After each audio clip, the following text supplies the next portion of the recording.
लक्ष लक्ष होतं लक्ष. हो तू पुण्याला गेलता गव्हाला तू पुणे कालच आलो. कायला चला का 50 रुपये ते बरं घरी दूध पकडण्याचं आहे मला. ठीक आहे.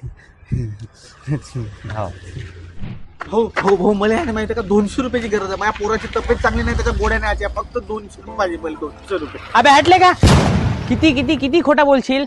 काल तुनं माझ्याकडून 500 मागले, आज 200 मागत आहे. दारूसाठी पोराले तू बिमार पाडताय. काही लाजगीन वाटते की नाही तुला का? नाही वाटणार लाज त्याले, नाही लाज वाटणार याले.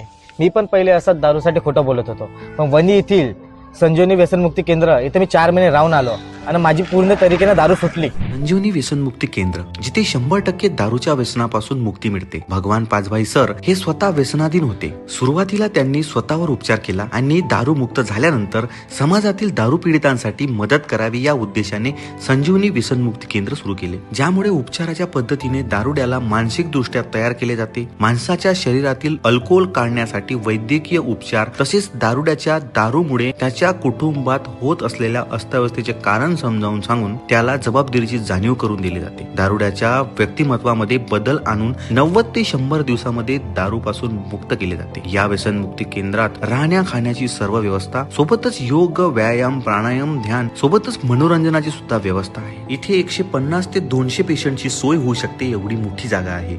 आतापर्यंत 1100 ते 1200 पेशंटची दारू सुद्धा सुटली आहे. तेव्हा आपल्या आजूबाजूला किंवा आपल्या परिवारामध्ये कोणी दारूने व्यसनाधीन असेल तर आत्ताच स्क्रीनवर दिलेल्या नंबरवर संपर्क करा. धन्यवाद.